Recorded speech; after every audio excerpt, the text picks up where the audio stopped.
Clouds have parted and the seas have calmed. It is clear that the administration's compromise really is just more the status quo, which remember Reagan had said, status quo, that's Latin for the mess that we're in. And when it comes to energy, the sum total of so much that is this industrious America, the stakes are too high to wait for the next presidential election to get it right. We have to do this now. Our great country needs the jobs. We need the security.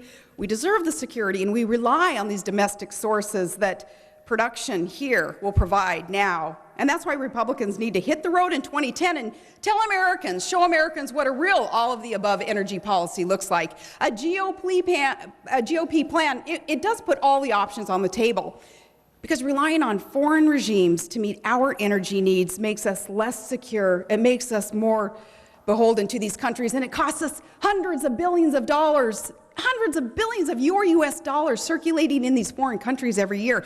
We got to say no more. We have to say, when it comes to something this important, we need to give it all we've got. And that means drill here and drill now. And the OCS must be open for development with revenue sharing for the states.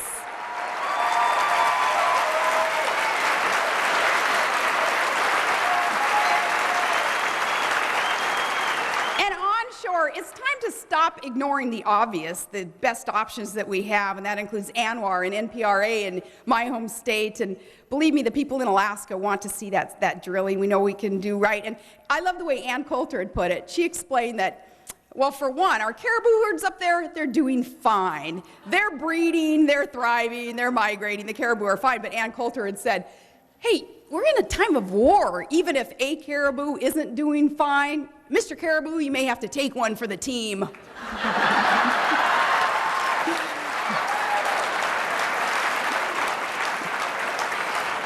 matter where the drill bit hits, we've got to streamline the permitting process too and cut the red tape and the dozens and dozens of permits and licenses that are needed to produce and deliver our natural resources to hungry markets where human beings need these. And as we produce more here at home, yes, we must waste less. We must use our energy more efficiently, and we can encourage people to use energy efficiently through tax incentives and through consensus standards with companies and with consumers understanding that need. With renewables, let's encourage innovation.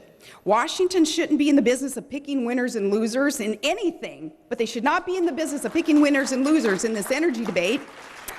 They have technologies that we should allow technologies and feedstocks to be competing against each other for the best projects instead of competing for Washington's affections. Let's empower states to find the best solutions. They need flexibility. That's what they need. They need respect for the 10th Amendment too, but they need the flexibility to see what works best. And shoot, look at Texas. I said shoot, I'm sorry. Shoot, look at Texas.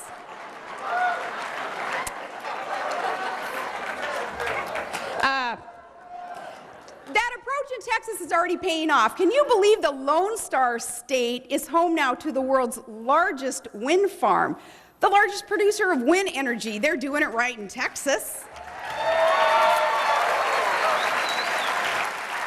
And finally, we should create a competitive climate for investment in renewables and alternatives that are economical and doable, and none of this snake oil science stuff that is based on this global warming, Gore-gate stuff that came down where there was revelation that these scientists, some of these scientists were playing some political games, and I sued the feds over this. I sued the feds as governor for some bogus listing on the ESA, just about got run out of town, of course, by the environmentalists. But now we feel a little bit vindicated because we're realizing through Gore-gate that there was some snake oil science involved in the data collection there. The great energy innovation that will replace conventional resources is just not here yet. It's not here yet, but it will be someday. And until that day, we need our domestic resources to meet our needs. And that alternative, when it's discovered, it will be here, and it will be Americans who find it.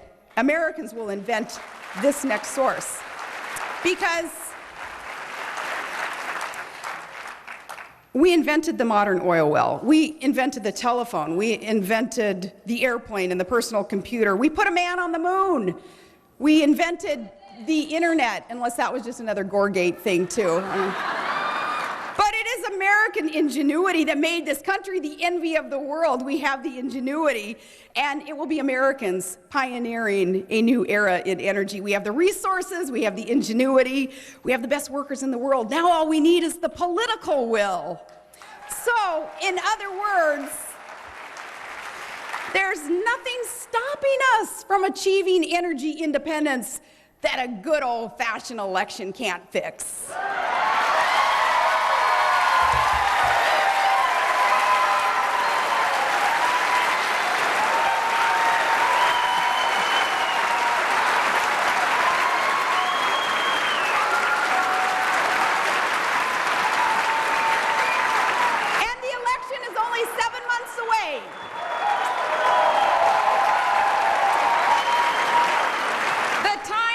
Articulate the alternatives. It is now, and from now until November, when they say, yes, we can, we stand up and we say, oh, no, you don't. When they try to restrict freedom and grow government, will prove that the Republican Party, common sense conservatives, have a better way, because this is the party of Lincoln and Reagan.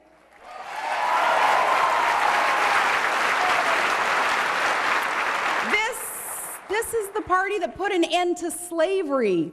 This is the party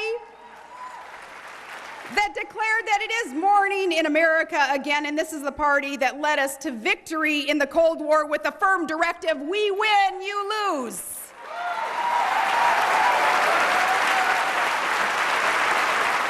This is the party knowing that America's men and women in uniform, America's finest, they are a source for good throughout the world, and that's nothing to apologize for. And this is a party that realizes freedom is a God-given right, and it is worth fighting for.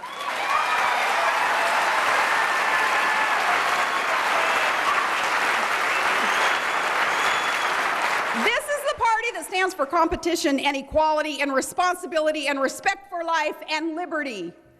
And this is the party that will usher in a new era of prosperity, new opportunities for all. And this is our party, and we're writing a new chapter in this proud history.